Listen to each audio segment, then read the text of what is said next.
Isa na namang nakapangingilabot na kwento mula sa mga pahina ng Aklat ng Lagim ni Count Paro na pinamagatang Aswang sa Mount Bayoso, isinulat ni Giovanni Pilo. Mga kwento ng lagim ni Kabanong.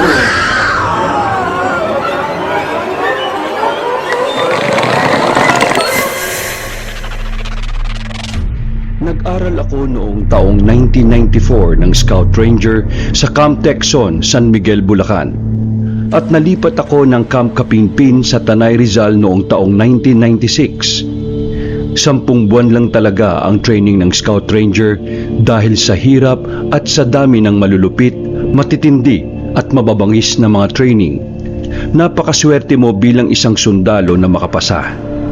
Dahil isa ang Scout Ranger na elite fighter na may tuturing dito sa Pilipinas. Dahil dedikado akong maging isang matinik na sundalo, kahit mahirap at pabalik-balik man ako ng training, ay hinding-hindi ako mananawa dahil nasa puso ko ang pagiging isang magiting na sundalo.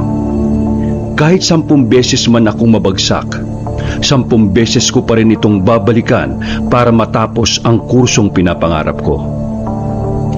Kaya nung nag-graduate ako, proud na proud ako sa sarili ko at proud din ang pamilya ko sa akin kasi ang sabi nila, ang Scout Ranger daw ay the most elite large-scale fighting force the Army has to offer. Their mission, depending on the operation, can range from airfield seizure to special reconnaissance to direct action raids on select targets and individuals. And they have a rich operational history. At may pagkakaiba din ang mga Scout Ranger kung ikukumpara sa mga Special Forces ng Pilipinas.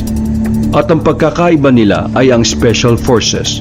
Soldiers are trained for unconventional warfare and direct action missions. Direct action missions are what Rangers specialize and well trained in the jungle and mossy forest. While the Special Forces mission of internal foreign defense is something that the Rangers would never do. Kung kaya't mula taong 1994 hanggang 1996, napakaraming bundok na pinagtrainingan at mga inakyat namin o ako dahil 2 beses akong umulit at sa pangatlong ulit pa ako nakapasa. At hindi ko yun ikinahihiya, bagkus proud ako doon. Na halos hindi ko na mabilang pa ang mga bundok na naakyat ko, magmula pa sa Sierra Madre Mountain Range, sa mga kabundukan ng Cordillera, Kalinga Apayao, Benguet at Ifugao. Sa lugar ng Luzon at sa Visayas naman ay ang mga matataas na bundok ng Canlaon ng Negros, matatayog na kabundukan sa Panay na Madyaas, ng Tud at Baloy Daco Range. At sa Mindanao naman ay ang mga magugubat na mga kabundukan ng Kitanglad, Dulang-Dulang, Talomo, Kalatungan, Ragang, Maagnaw at Piapayungan Mountain Range. Bilang isang ganap na Scout Ranger, normal na lang sa amin ang pag-akyat sa iba't ibang kabundukan para mahasa ang kaalaman namin sa terrain at sa assault trail ng kabundukan. Bago ko ipagpatuloy ang maalamat kong kwento sa aming training, itago nyo na lamang ako sa alias o codename na Alamat ng Lawin. Dahil hindi pwedeng ilantad ang aking pangalan. At dahil labag ito sa military secrecy o labag ito sa Standard Operating Procedure No. 6. What you see, what you hear, what you feel, when you leave it here. Sa makatuwid, kung anuman ang pinagdaanan namin ay bawal na ipagkwento sa hindi kapwa sundalo. Pero ang karanasan kong ito'y kailangan kong ikwento sa inyo. Dahil hindi ito pangkaraniwan. Bibihira na lamang ang nakakaranas ng ganito. Sa makatuwid bagay, nabibilang na lamang sa ating mga daliri sa kamay ang nakakaranas ng ganito. Taong 1996, summer noon, nag-undergo training kami at seminar for 15 days sa isang universidad sa Sibalom Antique at sa lugar ng Hamtik. Dahil bagong salta nga kami dito sa lugar, hindi namin maiwasang magliwaliw pa muna. At kaming 6 ay gumala muna sakay ng isang owner-type jeep. Dahil sa pagkakaalam ko, Ang Hamtik ay isa sa pinakalumang town ng Antique at ito ang pinakaunang kabisera ng Antique bago pa ang San Jose de Buenavista na pinalitan lamang noong 1802. At malilito ka sa mga tao dito, lalo na sa kanilang pananalita, dahil ito lamang ang town na mayroong 3 dialect o lingwahe. Ang pananalitang Hamtikanon, pananalitang Karaya at Hiligaynon. Kung kaya't nung unang salta namin dito ay nahirapan kami sa pakikipag-usap sa mga taga rito. Bago kagatin ng dilim ang paligid, pinagmasdan muna namin ang magagandang lugar sa Hamtik, lalo na doon sa lugar na may lumang simbahan ng Aninii. At hindi namin napansin na napadpad na kami sa isang barangay sa pagkakaalam ko ay Barangay Pamandayan o Botbot kung tawagin ng mga taga roon. At may isang babaeng matanda ang nagbigay ng paalala sa amin na umuwi na raw kami bago pa man kumagat ang dilim dahil delikado daw ang mga dayo o dayuhan na mga katulad namin. Nagtataka ako bakit kami delikado gayong nakasuot kami ng Type A uniform na pangsundalo. Dahil noong mga taong yun, pwede pang gumala ang mga sundalong nakauniforme. Ang Pamandayan o Butbot sa lugar ng Hamtik ay matatagpuan sa lalawigan ng Antique, sa Panay Island sa bansang Pilipinas. At bago pa man kami nakapagsalita ng bakit, ay agad namang umalis ang matanda na tila bang nagmamadali ito o kala mo'y may humahabol dito. Sa di mawari ay hinabol namin siya sakay ang owner type jeep at sapilitang tinanong kung bakit parang takot na takot siya at para alamin kung may mga bandido ba o masasamang loob sa lugar na ito, at ang sagot niya ay wala naman po mga sir. At bumaba ako ng sasakyan at tinitigan ko siya sa mata at mahinahan ko ulit na tinanong kung bakit, dahil alam ko kako na mayroon siyang alam na hindi namin alam. Sa pabulong niyang sinabi sa tenga ko na may gumagalang aswang sa lugar na ito. At agad akong nagpasalamat sa sinabi ng may edad na babae. At agad akong tinanong ng isang kasama ko kung ano ang sinabi ng babae. At ang sinabi ko lamang ay delikado daw ang lugar na ito at kailangan na nating umuwi. Kinagabihan, habang nakapatong ang kaliwang kamay ko sa taas ng noo ko, hindi ko maiwasang mag-isip tungkol sa sinabi sa akin ng babae. At bakit pabulong? At bakit takot na takot siya? Nararamdaman ko, totoo ang sinabi niya. Malakas ang kutob kong may naninirahang aswang sa lugar na yon. Hindi ko man nakita, pero bago pa ako pumunta dito sa Antique, marami na akong naririnig ng mga kwento-kwento, lalo na sa kaibigan kong taga San Joaquin sa lugar ng Iloilo, na isa sa mga nagpapatotoo na meron nga talagang aswang dahil nakaranas na siya nito noong 1988 doon sa kanilang barangay sa Kibongan, Bayunan.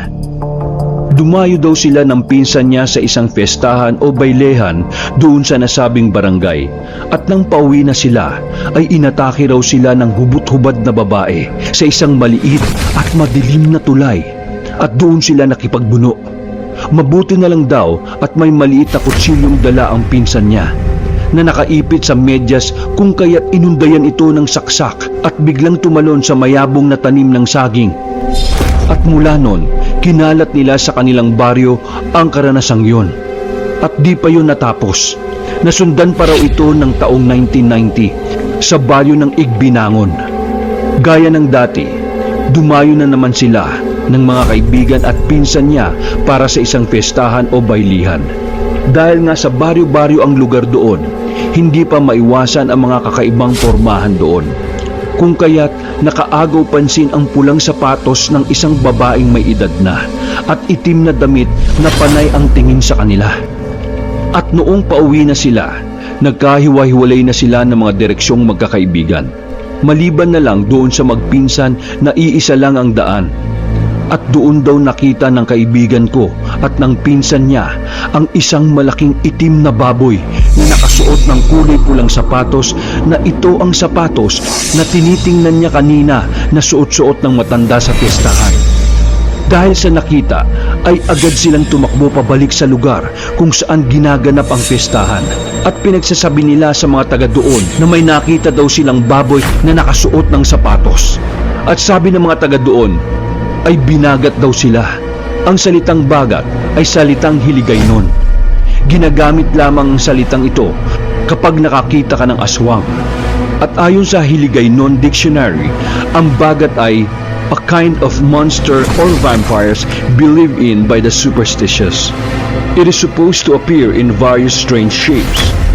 At sa malalim na kahulugan ng salitang Karay-a Dictionary ay change, transmutation, transformation, metamorphosis, to transform, change, turn, pig into dog, cats into birds, old man, women, into young man or women, etc. A superstitious belief has it that aswang. Sa kwento ng aking kaibigang taga San Joaquin, ay kumbinsido na ako kahit noong mga panahon na yon ay hindi pa ako nakakakita ng aswang. Malakas naman ang pakiramdam ko o human instinct ko kung kaya't naniniwala ako sa mga nilalang na ganito. At naniniwala ako na hindi lamang tayong mga tao ang naninirahan sa mahiwagang mundo ng ating ginagalawan. Kaya may mga salitang hiwaga, misteryo, kababalaghan o tinatawag na phenomenon. Kinabukasan, maaga akong nagising at tuloy ang aming training o seminar sa Tactics and Assault. At gaya ng dati, pagkatapos ng training namin sa hapon, ay agad na naman kaming namasyal sa magandang lugar ng Antique. At nakaabot nga kami sa Sibalom Antique. At doon ko nakita ang isang babaeng maganda. Pero kapag tinitingnan mo sa side mirror ng sasakyan, ay matanda ang kanyang mukha. Hindi pa ako nagpahalata nung una kasi parang naguguluhan ako. Ganun naman talaga tayong mga tao. Kapag may kakaiba sa paningin natin, hindi tayo mapakali. At kailangan nating siguraduhin ang mga nakikita natin. At tinitigan ko nga itong muli, na tila bang pinag-aaralan ko ang kanyang itsura. Sa pagkakataong ito, hindi na ako mapakali. Nagtataka na talaga ako habang nakasakay sa owner-type jeep. Ito ang typical na jeep ng mga sundalo. Kitang-kita ko na sobrang ganda talaga ng babae. Parang si Isabel Granada ang mukha niya. Pero nung tinitigan kong muli siya sa side mirror, matandang babae talaga ang nakikita ko at pangit na kulukulubot na balat niya sa mukha, sa braso at sa leeg. At nangilabot ako sa nakita ko. Para bang nakakaramdam ako ng pangangatog ng tuhod at pakiramdam ko ay lumalaki ang ulo ko sa kilabot na nakita ko.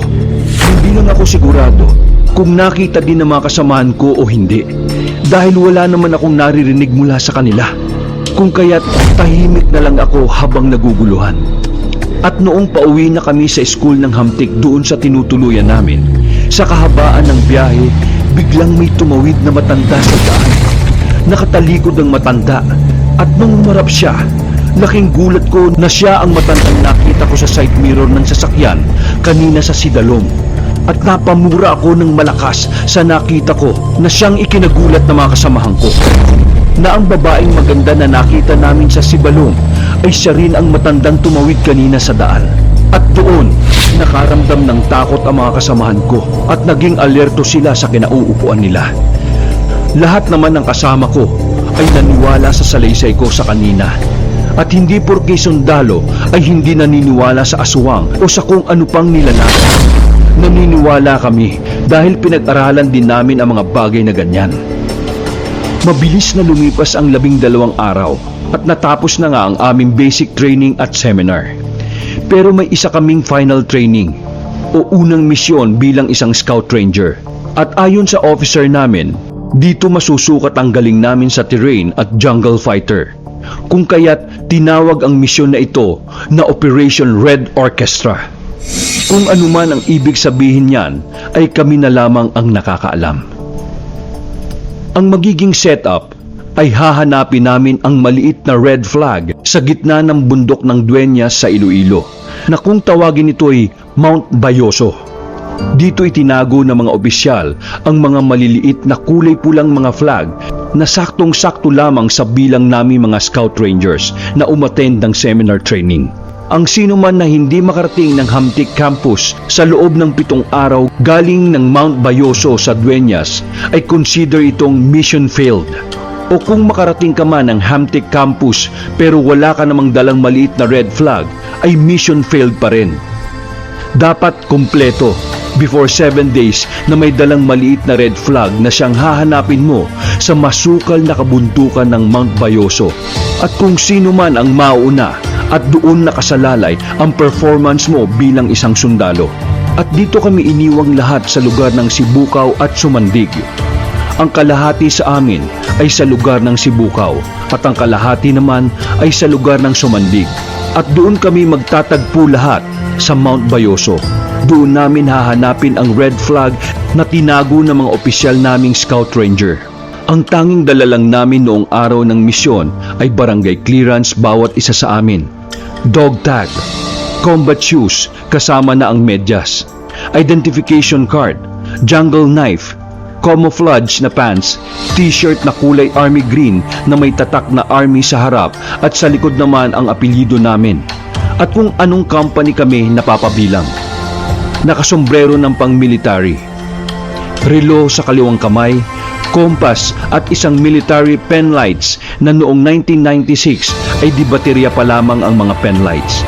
Kung kaya't limitado ang paggamit ng pen light sa gabi. Wala kaming kahit isang sentavo sa bulsa.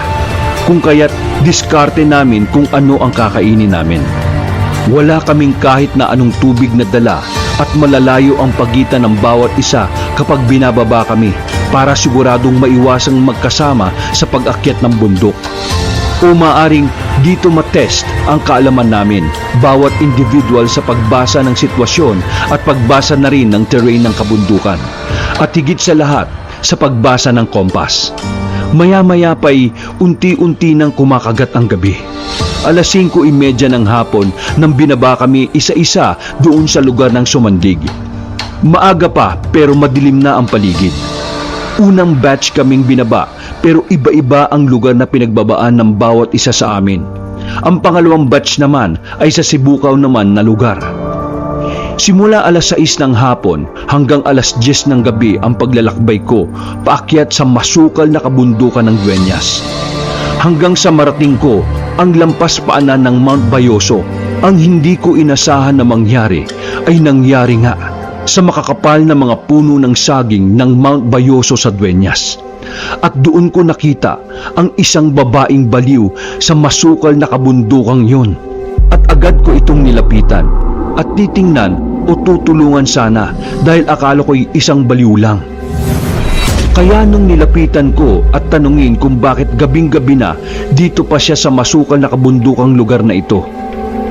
At paglapit ko, napamura ko ng utang ina dahil sinungguban niya kagad ako. Sa gulat ko, napaatras ako ng bahagya pero palaban ang atras ko. Agad kong nabunot ang jungle knife ko sa kaliwang kamay at sinalubong naman ng suntok ang nguso niya ng kanan kong kamao. At ang nguso niya ay nakapuntirya sa direksyon ko. Kahit nasuntok ko ang nguso niya, pero tuloy-tuloy pa rin ang saroso ng baliw. Saroso ang tawag sa Hiligay noon ng isang nilalang na parang asong nauulol na gustong mangagat na ayaw magpaawat. Kung kaya't tuloy-tuloy ang saroso nito. At doon na ako nakapag-isip-isip na hindi na baliw ang nilalang na ito, kundi isang aswang. Inuulit kong wala kaming baril na dala, kung kaya't nakipaglaban ako sa aswang ng mano-mano. Madulas ang katawan niya na parabang naligo siya ng mantika. Ni hindi ko mahawakan ang braso niya dahil sa sobrang dulas at may mga likido na lumalabas sa bibig niya na sobrang sangsang ang amoy. Kung kaya't nahirapan din akong huminga dahil amoy basura ang amoy ng lumalabas sa bibig niya. Kayang-kaya ko ang lakas niya pero hirap na hirap akong kontrolin ang laban dahil sobrang dulas din ng liig niya. Napilit kong nilalayo ang bibig niya sa liig ko at nasusugatan ang mga braso ko at dibdib ko sa matatalim nitong mga kuko.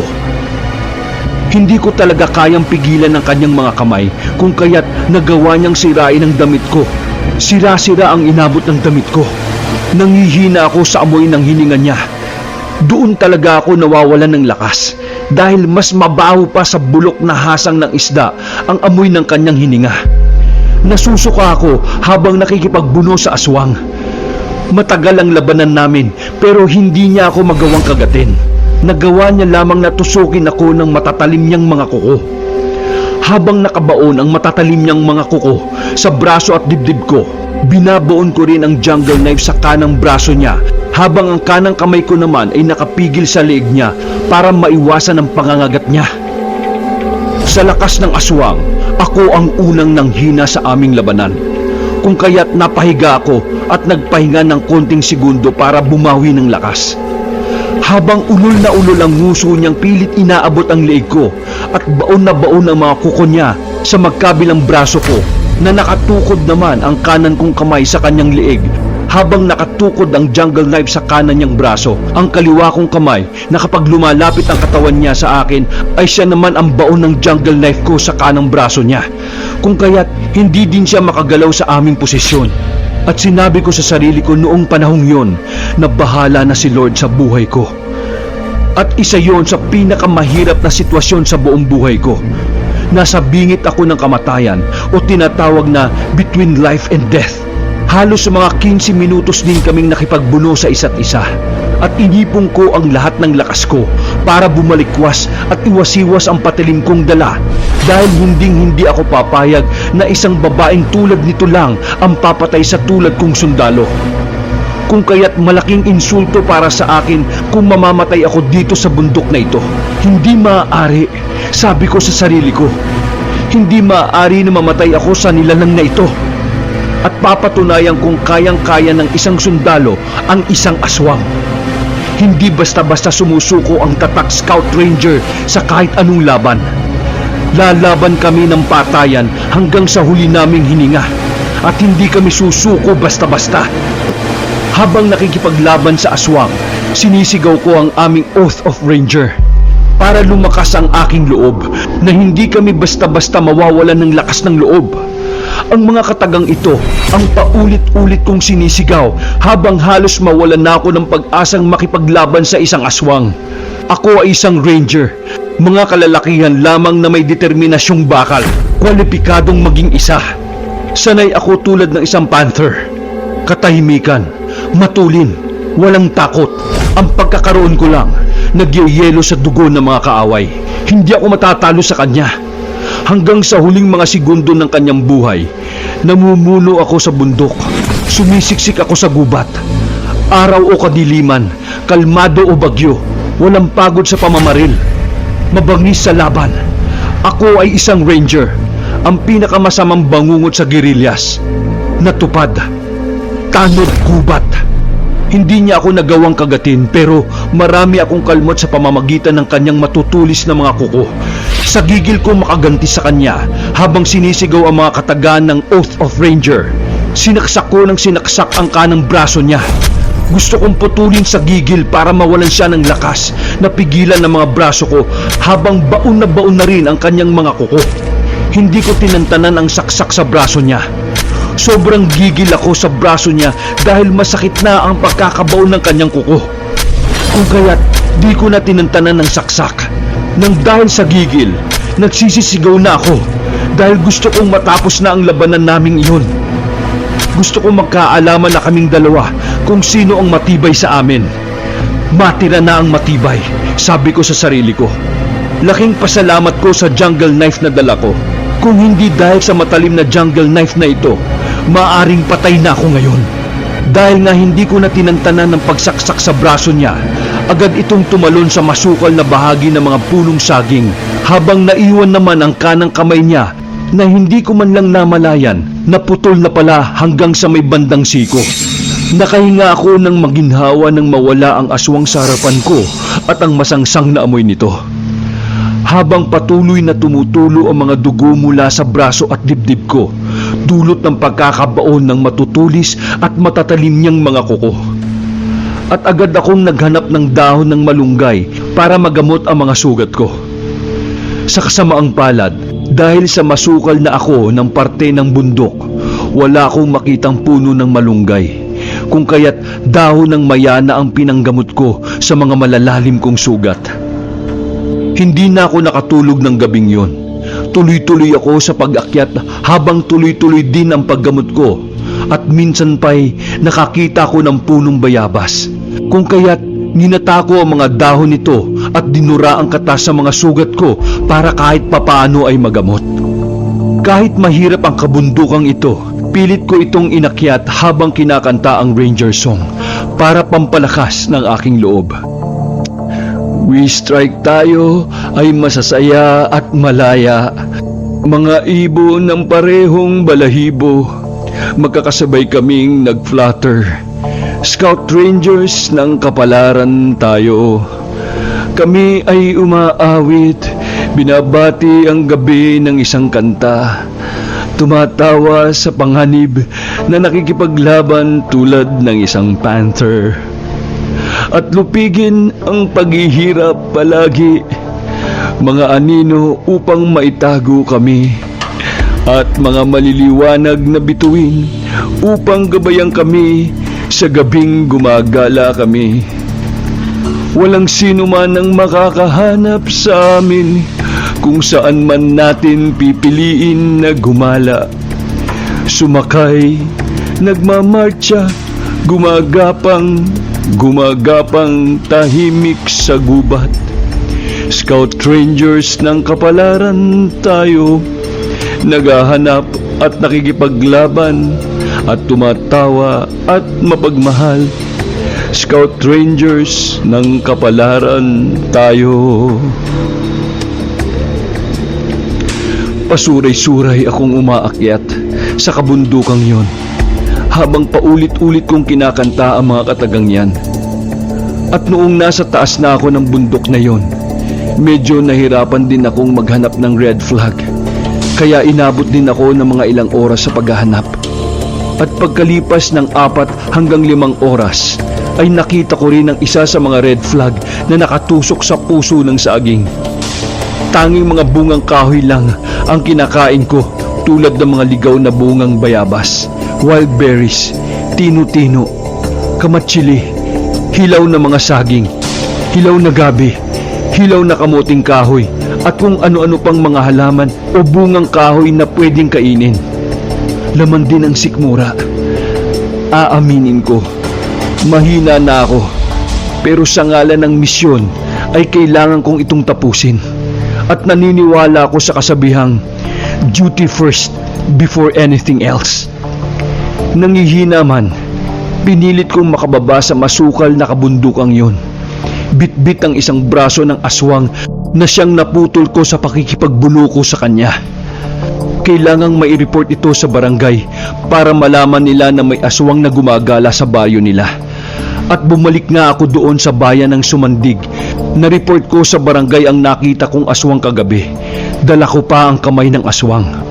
Gulat na gulat ang mga tao sa barangay paglapag ko ng putol na kamay sa lamesa. At sinabi kong yan ang sumira sa suot kong army na t-shirt. Yan mismong kamay na yan, sabi ko doon sa barangay kapitan. Di mahulugang karayom ang lugar nila nang malaman ng ibang mga taga roon na naka-encounter ako ng aswang at naputol ko pa ang kamay nito. Naakala mo'y may fiestahan. Ganun naman palagi ang mga baryo-baryo eh. Maraming tao kapag may fiestahan. At nagmistulang isang artista o action star ako sa paningin ng mga taga roon. At agad naman akong nilapitan at tinulungan ng mga tao doon, lalo na ang kapitan ng kanilang baryo. At agad-agad nilang ginamot ang mga sugat ko. Pinakain ako at pinaliguan. Gusto pa sana nilang palitan at labhan ng mga suot kong damit, pero sinalaysay ko sa kanila na under mission ako. Hindi ko kailangan magpalit ng damit at gumamit ng sasakyan. Pwede nila akong ihatid sa malapit na shortcut papuntang Hamtik at pakainin ng konting pagkain para makabawi ng lakas, at kaunting tulog ay malaking tulong na at hanggang doon lang. Dahil labag sa rules namin na gumamit ng sasakyan, pwede naman kong patago at kasama sa diskarte yon. Huwag lang magpapahuli para hindi masayang ang lahat ng pinaghirapan. Bumawi talaga ako ng tulog at nagpagaling ng sugat. Inabot din ako ng 3 araw sa kanila. At pinaliwanag ko rin sa kanila na wag nang ipablatter sa pulis hanggat dito pa ako na hindi pa nakakaalis dito.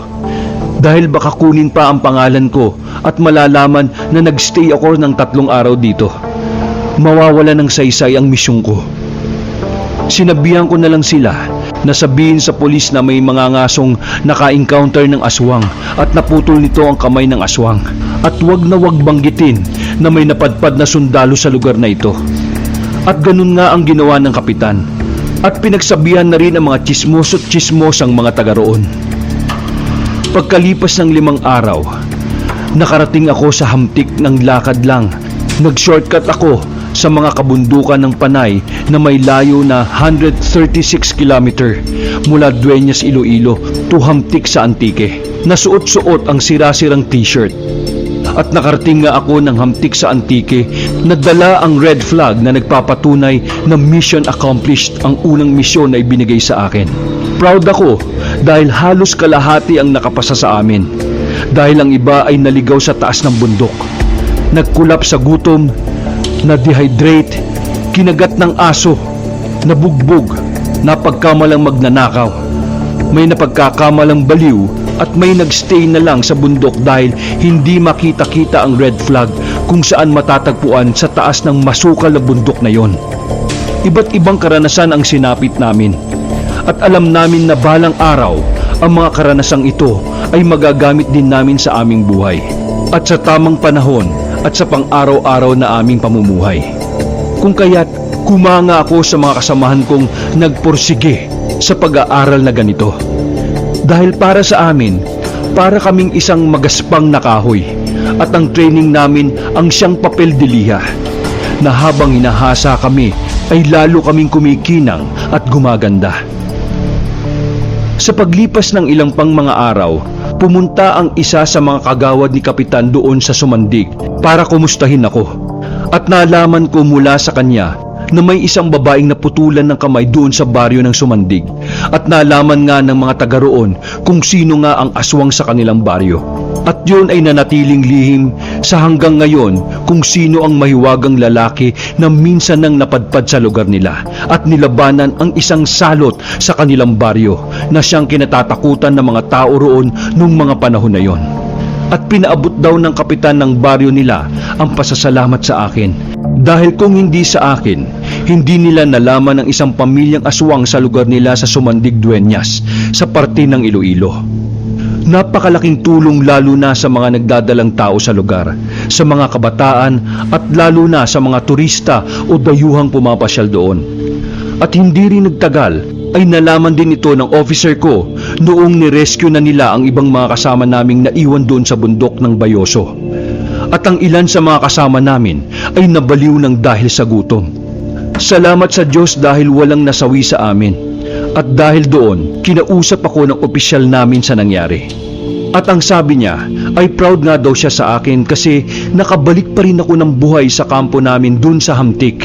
Sa kabila ng na-experience ko sa aswang, proud daw siya sa akin. Bibihira lang ang nakakaligtas sa ganoong klaseng engkwentro at may natulungan pang barangay. Higit sa lahat ay hindi ko nakalimutan ang training ko bilang Scout Ranger. Hindi ko man daw sabihin ay nararamdaman niya kung gaano kahirap ang makipagbuno sa aswang dahil narinig niya na rin daw ito sa mga kwento ng mga tiyuhin niya sa parte ng Carles sa Iloilo. At pagkalipas ng 2 taon, after na nangyari ang insidenteng yon, ay nakapag-asawa ko ng isang Antiqueña at nagsama kami ng halos 8 taon sa Valderrama, Antique. Pero sa kasawiang palad, nagkahiwalay din kami. Hanggang sa napadpad ako sa parte ng Kabangkalan sa Negros at nanirahan din doon ng mga 5 taon. At 5 taon din sa Dangin sa lugar ng Dumaguete at 3 taon sa Malaybalay, Bukidnon. At ngayon, dito na ako sa parte ng Samar at kahihiwalay ulit sa aking inaasawa pero patuloy pa rin ang pagtutulong ng aming samahan sa mga kapuspalad tulad ng mga nasalanta ng bagyo, baha o lindol. At ngayon may pandemic ay patuloy pa rin ang operasyon namin. Sa katunayan nga Meron kaming operation kamakailan lang ng 19th Infantry Battalion Joins Brigada Eskwela 2020. The 19th Infantry Battalion headed by LTC Jasper Justito M. Pexon, INF, GSC PA. The acting commanding officer provides assistance during the Brigada Eskwela 2020 of the Department of Education.